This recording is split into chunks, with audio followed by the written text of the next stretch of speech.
Before we dive into today's episode, I have something truly special to share. Next September, I'll be leading an intimate women's retreat through the south of France and northern Italy, and you're invited. Picture this: mornings exploring the colorful markets of the French Riviera, afternoons sipping wine, and a hotel view with golden Mediterranean sunsets. Whether you love photography, food, or just want to reconnect with your playful creative self, this trip is designed for you. Spots are limited, so if all this sounds like your kind of adventure, please visit tourwithabsolutely.com and look for the tour France and Italy with Crystal. You can also send me a message or check out the show notes.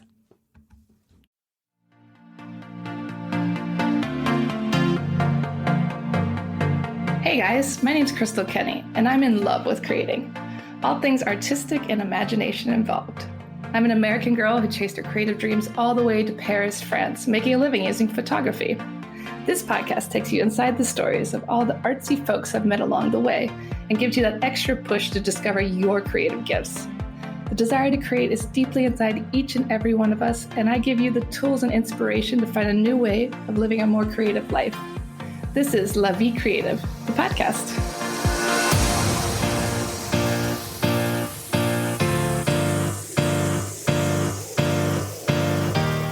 Today on the show, I interview Angela Black of Notch Magazine.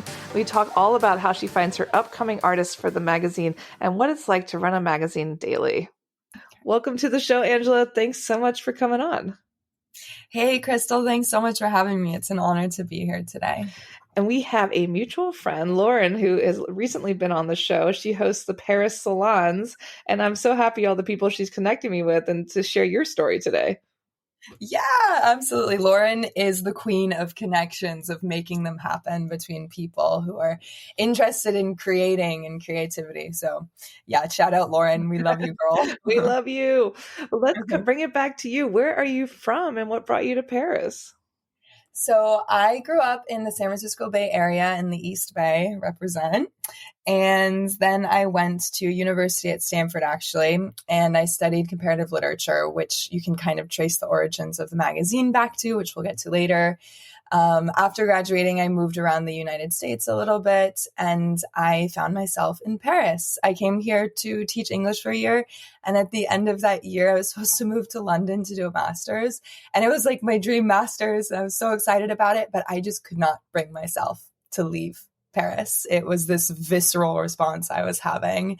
And so I decided to stay and to kind of follow this gut, follow my intuition, I guess. Definitely. I think a lot of us fall in love. I know when I first moved here, I was kind of like, I don't like it here. I'm not staying. And then it just kind of grows on you. And it sounds like it had the same effect on you. Like you fall in love, and there's so many creatives here and so much going on. Which brings me to my next question. You are the founding editor and art director of Notch Magazine. Tell us more. Yeah. So I founded Notch Magazine with my best friend who's actually based in New York. So we have this sort of bicontinental magazine going on. We're building this cool transatlantic community here. So she's in New York, I'm in Paris, and we went to school together. As I alluded to earlier, we both studied literature. We met on this amazing seminar that took us across England. And it was all about existential time. And we're like, wow, weighted time. This is incredible. And we started thinking about our own lives in this way. And that stuck with us all the way up until I was already living in Paris. And I was visiting her in New York, and we were like, dude, we need to get some weight in our time right now. And so we went out, we got pints, we got a little tipsy, and we decided to found a literary and arts magazine. And we said, we have to decide on a name tonight or it's never going to get off the ground.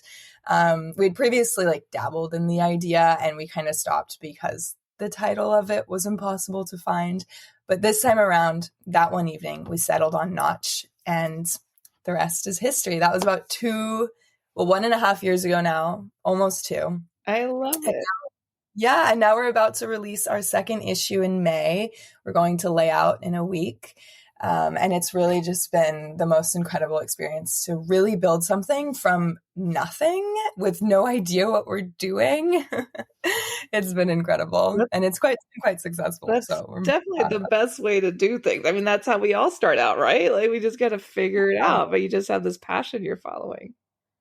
Exactly. Yeah. And it's worked out really nicely because initially Sasha and I were sharing all of the responsibility.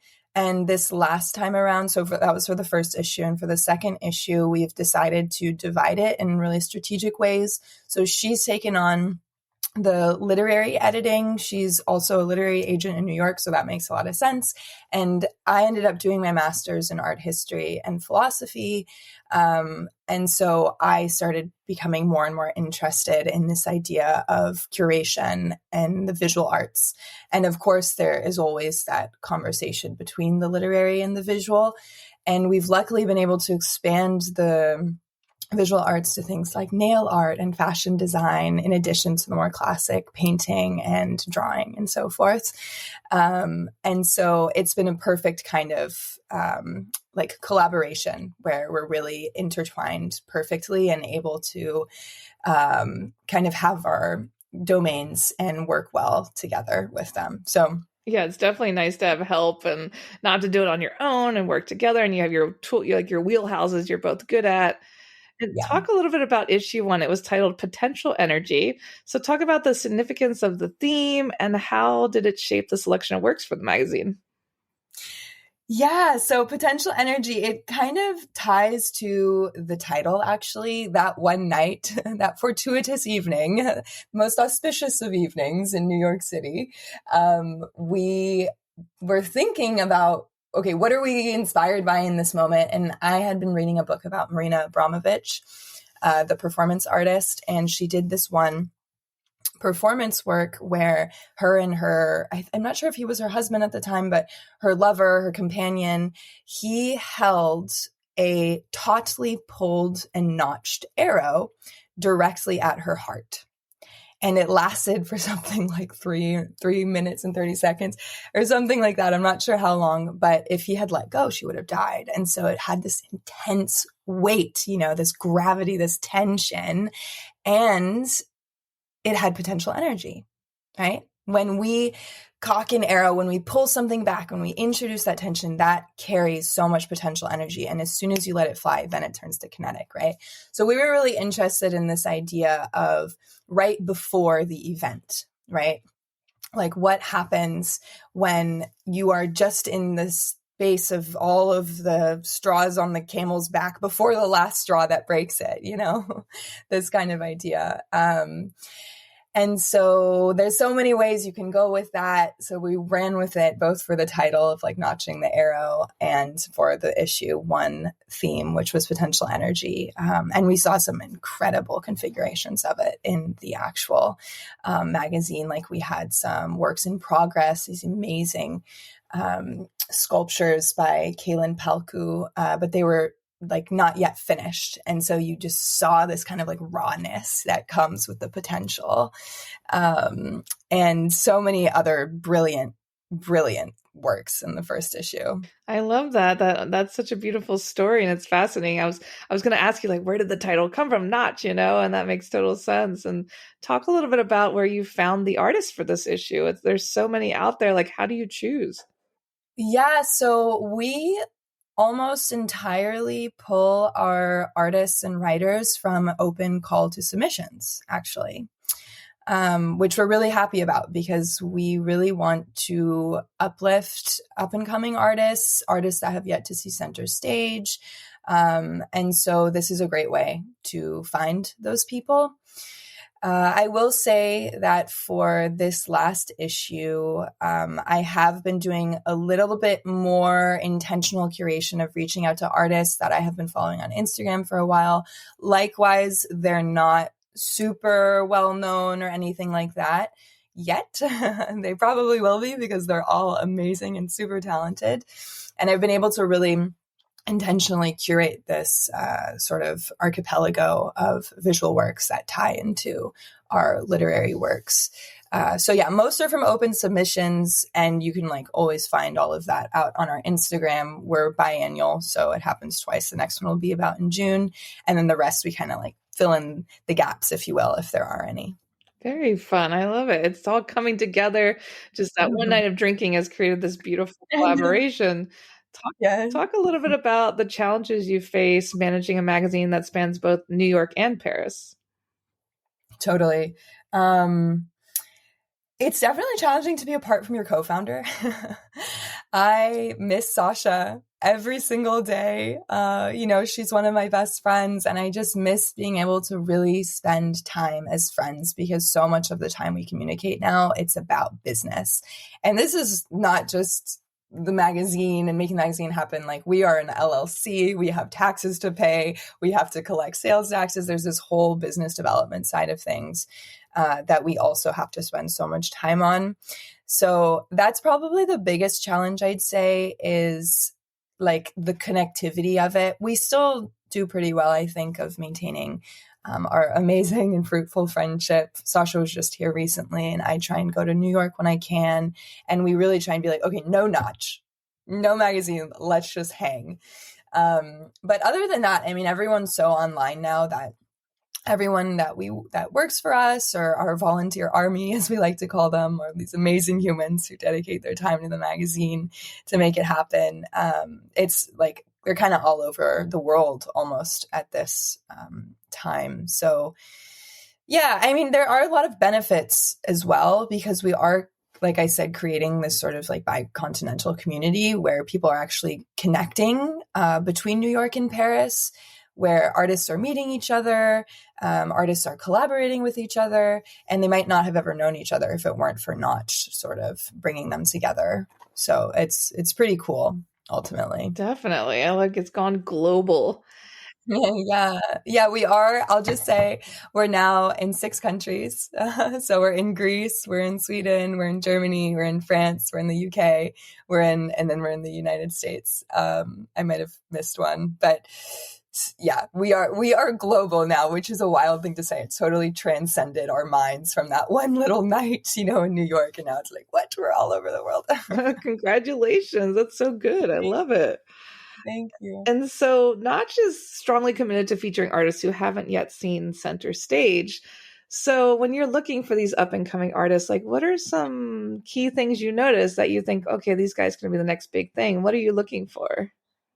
Yeah. Okay. Great question. Sasha and I talk about this all the time from like a philosophical perspective. We're like, how is there a method that we can apply to this? I think there's so much of it that's just vibes and taste.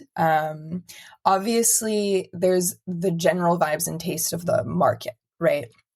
And I don't just mean like the art market for classic visual art and painting, but that obviously I have to kind of have my pulse or have my finger on the pulse for.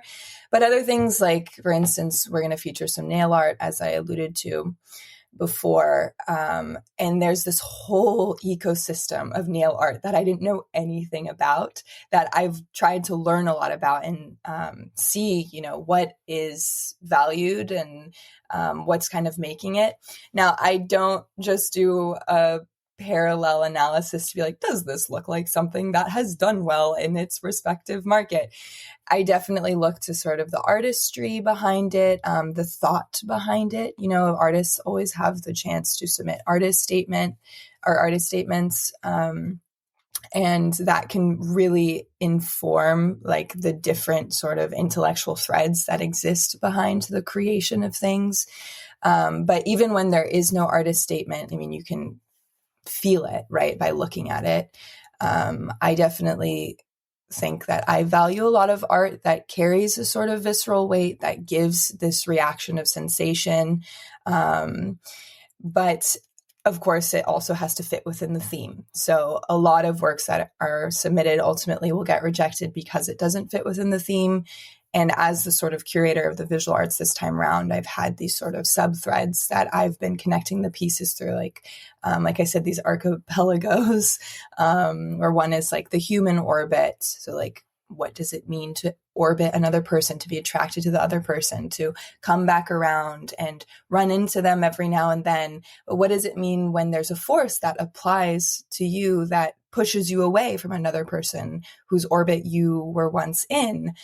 These sort of questions. And then maybe the more obvious one is the shape and form of gravity. And then there's like a few other curatorial threads there that I've been working with. So that's, some of the criteria, I guess, that I consider when deciding, when selecting which works to feature. Yeah, it makes total sense. And the second issue is titled Gravity. So that all like comes together. It makes me think of those two astronauts we just brought back to Earth. Like, you're back. Welcome back to Gravity. Yeah. And so wild. Yeah, I love all the stuff going around the internet right now. Like they came back to this like horror show, like go back to the space. I know, right? Oh my gosh. I'm ready to go up there, honestly. Stay up there. So talk a little bit about what you envision for Notch influencing the broader artistic community in the coming years. Like, how do you want it to influence the community? How is it already influenced? Talk a little bit about that. Yeah. Influence, I think mostly where we want to uplift, like we already said, like we really want to put these people like on the stage, right? Like get these artists' works out there so they can start a dialogue with other works that are out there, and also personally can start dialogues with other artists. There is a very philosophical idea behind the magazine that I've always held really close to heart. And it's one that kind of comes from Paul Celan, this poet, this 20th century poet who lived and worked in France mostly. He wrote about poetry as a handshake, or he had this concept that poetry isn't a sword, poetry isn't an attack, poetry isn't some sort of like sentimental self-reflection. Poetry is a handshake. It reaches out to the reader, and he calls to the reader, ethically almost, to join it on its plane. So the reader can explore this work and enter this space that takes the reader outside of themselves. And this experience, Celan really believed, was almost like a school, an educational experience where the reader can learn what it's like to enter into the horizon of the other, basically. And this is important, of course, because then when the reader goes back out into the world and experiences these horizons of otherness in other human beings or in other cultures or in other situations, whatever it is, they might not be so afraid. They might not think, oh, I need to assimilate this into me. Like, I need to make this the same as something I know. And they might not be like, oh my God, this is terrifying, I have to run away. Instead, they can say, wait a second, this otherness, I know. It's okay for me to be in a space of otherness. I can just let it be other. I can understand it in some ways, but maybe I'm never going to be able to fully understand it. And I can be okay with that, right? This like right to opacity kind of idea. And so I really believe that this is what so much art does, not just poetry. And I'm really hoping, we are really hoping that Notch can bring this to our readers, can bring this to the art world. That's why we want to include nail art. That's why we want to include fashion design, or I don't know, hairstyling, in addition to these sort of new forms of art. Like for instance, we have one artist in the next issue who coded this amazing, like interactive video piece that reacts to sound. And it is so beautiful and incredible. And so like both like the genres are meeting each other, like the more traditional, like more highbrow, if you will, genres are meeting the sort of experiential arts.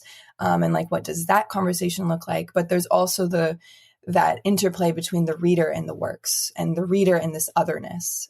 And so I'm really hoping that I can kind of bring this philosophy to the art world, like through the magazine, like let it speak for itself, where people can experience this otherness, where they get to go back out into the world and be like, wait, it's all chill. Like otherness can be a wonderful thing. Yeah, does that make sense? Definitely. And we especially need that in today's world. I love this idea and this concept. And it's a beautiful thing that you're creating. And you sent me an excerpt of the magazine. I mean, it's gorgeous. Everyone needs to see this. I mean, it's different, and it's bringing new perspectives, new art into your mind. Like you said, like nail art and things, coding. It's really fun to see some different things from, the norm of what you expect in a museum. Yeah. And I mean, that's something there. Like when I discovered this idea as an undergrad, I struggled so much with it because I was like, who's going to read poetry? I'm like, we're all sitting around like literature students. Of course, we're going to read poetry, but we need everyone to read poetry, right? Is what I was thinking at the time. Like, so how do we attract people into the arts, like into creativity, to like, probe it, but also to get outside of themselves and experience this otherness? And I realized beauty, like literally something that looks nice, we gravitate towards. And of course, beauty is subjective, but I think what we're trying to do with the magazine is it's amazing. The amazing designer, Arena. Oh, I love her to death. So lucky to be working with her.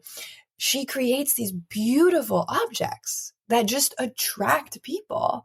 And so I feel like that's kind of the way in, it's almost like a little, I don't know, like dangling the banana in front of someone of like the sublime, the sublime and the divine. Like, and so they like, let me go towards it. And then they enter into this. Not that our magazine is sublime and divine. I love it. I mean, it's hard out, but what I mean. But it's such a great idea to attract people because we are attracted to beauty, and then you can like pique our like attention, and then okay, we're in. Let's see what else is going on in here. Yeah. So talk a little bit about some of the surprising lessons or insights you've gained through your work with the magazine. Yeah. Oh my, where to begin? Well, I've learned a lot about starting a company in the United States and the logistics required of such an endeavor. I've also, like I said, gone really into curating, and I've watched, so many lectures and read so much about the practice of curation that I had no idea about before because I was such a lady of letters. And that's been really amazing. This concept of archipelago that I keep referring to, it's just been on my mind kind of on repeat because it's something that I learned about from probably the most famous curator today, Hans Ulrich Ulbricht. He gave a lecture at some like remote conference, I don't know, on curation. And he talked about that. He talked about curating his kitchen, and apparently he does it every year. Well, he'll open his apartment, he'll like open it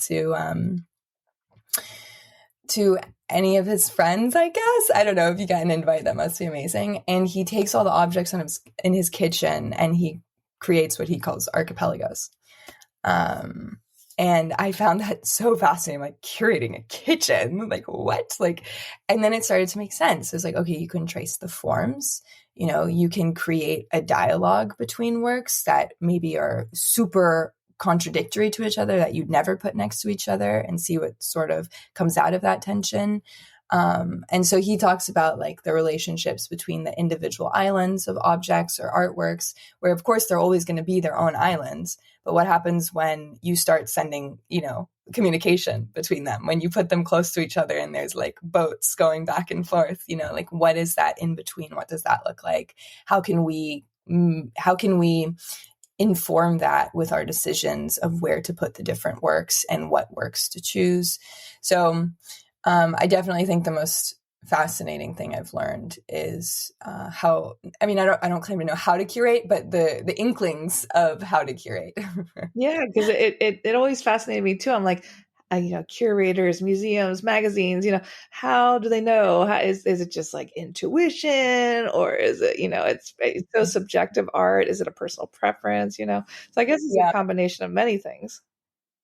Yeah, I think there are a few. I found that maybe, and I'd love for someone who's listening to this to please reach out to me and teach me more. But what I have found is kind of three main threads to consider. And what I've been considering is shape and form and how that can echo across different works, color, and how the color of works will inform each other, if they'll go nicely, if they'll clash. I mean, both can create an interesting conversation. And then lastly, a sort of narrative. Well, I guess maybe four: narrative and then theme. So there might be a narrative that you can create by putting works near each other. And then theme is, of course, the kind of easiest one for the magazine. It's like, well, everything fits in the theme. And then particularly fits in like the sub themes that I was talking about a bit earlier. And then like, that's interesting, of course, because then it's like, well, how do the different works deal with this theme? And then that teases out a conversation between the works as well. So I don't know. I feel like maybe curators think in that way, maybe not, but that's how I've been thinking about it, thanks to my little research I've done. Yeah, and it's good to get inside the mind of a curator because everyone has their own way of doing things. Yeah. And talk about how you would define creativity in your own words. Creativity. Well, I've had this idea ever since I read Rilke's Letters to a Young Poet. There's this quote where he says something like, all art is the result of someone having been or having gone through an experience that is akin to the edge of existence, or that goes all the way to the edge of existence, like where a human could go no further, like you're right before that farthest place. And I think, you know, maybe there's a difference between creativity and art, but I think this drive to create, like the act in and of itself, comes from this sort of experience. And this experience, I think, can have so many different iterations. You know, of course, we can think about something very extreme like death, but also maybe something extreme like tripping on acid, you know, but it can also be something like a breakup, you know, like that's an edge, like that you have reached the edge, you have gone to the edge of a relationship, you know, and you step beyond. Or it can be poverty, you know, there's the reason why so many amazing artists were poor. Maybe that's not the reason, but like that pushes you, you know, that gives you this experience that's so fertile that you almost like have to do something about it. You have to figure out how to continue, right? After you have been to the edge where, on the edge of where a human could go no further. And yeah, so I mean that I don't know if that answered your question really. I also think creativity comes from a sort of like confidence. Like when I read Just Kids by Patti Smith, which everyone should go read right now if they haven't read it. Robert Mapplethorpe like said, and I'll always remember this quote to Patti, we'll make it with or without the rest of the world. You know, and I just loved that. So it was like, for people who create, it's like, it's not about the world. It's about the creation. It's about like this relationship between the artist and their work. And, you know, maybe they're a vessel, maybe they're the origins of the work, but it's really about just doing it, you know, regardless of what's outside. So I don't know. I guess that kind of answers like what I think the source of creativity might be. Yeah, definitely. And that's like really beautiful because we talk about this on the show a lot. Like, where does it come from? Because some people say, I don't know where this came from. It just came through me, you know, like this connectiveness or, you know, from God or whoever. So it's really fascinating what you're talking about. And with the AI and technology, I mean, where do you see the art world going? Do you see massive changes in the future, or what you're looking at now? Where do you see it all going? Yeah. Oh, AI. Oh my God. Where to begin? You know, I don't think AI can create art, for the reason I just explained of the origins of art. I really think that art creation is a human experience. It comes from where a human could go no further, right? Or the edge of where a human could go no further. And a computer can't do that. A computer isn't a human. There's also this like plane that we all kind of exist upon, like this lattice, right? And there are these shared human experiences that no matter who you are, no matter what's going on in your life, where you live, whatever, you are on the shared plane, this lattice, right? That we're all on. We kind of like, boop, like pop up like flowers on top of, if you will. And a computer isn't, even if we make an android that like can go to the bathroom and can, I don't know, be in relationships and needs to eat, like, and drink. Even so, it's not a human. Like that's just a fundamental distinction. It's not really there, right? I don't know. It's only there like insofar as we perceive it, but it in and of itself doesn't have its own being there. So I don't know, honestly. Yeah. I just think it's art. Yeah, definitely. And I don't think anyone knows, everyone's just talking about the future, but no one knows. And I think it's really interesting too, when you see these AI generated photos and people, and it's like, there's something missing in the eyes, like the soul is missing, and you can't really get that from a computer yet. I mean, it is something to think about. I mean, it's fascinating. And where can people pick up their first Notch magazine? Where can we grab a copy?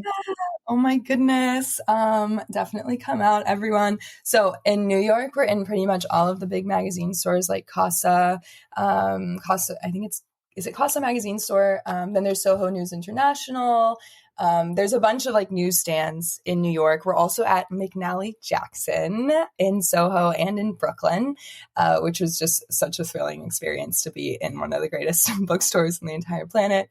We're also in Green Apple Books in San Francisco if you're there, and Smoke. I think it's Smoke News International. And in San Francisco. And then in San Diego, we are at Verbatim Books, another amazing bookstore, along with Green Apple. It's just so amazing, these bookstores. So honored to be in them. And then in Paris, for all my Parisians, we're in Cahiers Central, which is next to République. It's an amazing magazine store. Check it out for sure. We're also on like the Quai de Seine on a Bouquiniste, which is really nice. And then otherwise, we're in like a store in Athens, like I said, Stockholm, Glasgow, and Berlin. You can find those on our website if you happen to be there. Otherwise, you can just buy online. We have a shop online, and we have a few potential energy issues left. So definitely buy ASAP if you want them. We had to do a reprint. The first one sold out immediately, like the first print round, which was really exciting. But we'll be in all of those stores and more for issue 2, as well as online. So definitely check us out. The website is notch.ink, INK. That's amazing. Sold out the first at East. That's great. Wow. Yeah. I'm speechless. Yeah. Well, thanks so much for sharing your story with us today, and definitely pick up your copy, guys. And I can't wait to see what you'll do next. Thank you so much, Crystal. It was really great talking to you today. Thanks for listening to my philosophical rants. And so it's been really fun. Thanks so much for tuning in to La Vie Creative. You can find more information on MissParisPhoto.com. And if you enjoyed this show, please feel free to share and spread the word for all my creative guests. We have the power to help them to keep doing what they love. See you next time.